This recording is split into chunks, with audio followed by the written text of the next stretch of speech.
নমস্কাৰ, মই প্ৰাঞ্জল বৰা এটা নতুন ভিডিঅ'লৈ আপোনালোকক স্বাগতম জনাইছোঁ। আজি আমি আলোচনা কৰিম কি আপোনাৰ মিউচুৱেল ফাণ্ড জিৰ' হ'ব পাৰে নেকি। প্ৰথম কথা হ'ল কি যোৱা কিছুদিন ধৰি আমাৰ শ্বেয়াৰ মাৰ্কেট এনেও ডাউন হৈ আছে। চ' এইটো সময়ত যিবিলাক নিউ ইনভেষ্টৰ আছে তেওঁলোকৰ মনত এটা সদায় কুৱেশ্যন থাকে কি আমাৰ মিউচুৱেল ফাণ্ড পৰ্টফলিঅ' জিৰ' হ'ব পাৰে নেকি, কিমান মাইনাছ হ'ব পাৰে। যদিহে 5% 10% কাৰেকশ্যন হয় সেইটো এটা নৰ্মেল কথা। এনেকুৱা ধৰণৰ কাৰেকশ্যন এনেও আপোনালোকৰ পৰ্টফলিঅ' বা শ্বেয়াৰ মাৰ্কেটত হৈ থাকে। এতিয়া কথাটো হ'ল কি জিৰ' হ'ব পাৰে নেকি।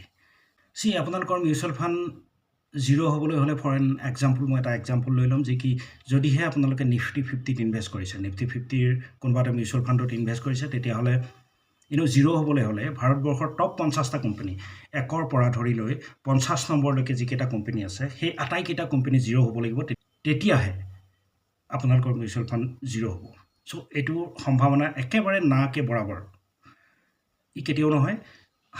যদিহে ওপৰৰ পৰা আহি ধুমকেতু আহি পৃথিৱীত খুন্দা মাৰে তেতিয়া বেলেগ কথা হ'ব পাৰে। আদাৰৱাইজ ভাৰতবৰ্ষৰ টপ 50টা কোম্পানী কেতিয়াও জিৰ' নহয়, আৰু জিৰ' যেতিয়া নহ'ব তেতিয়াহ'লে আপোনাৰ মিউচুৱেল ফাণ্ডো জিৰ' নহয়। চ' ভিডিঅ'টো যদি ভাল লাগিলে এটা লাইক কৰিব। Thank U.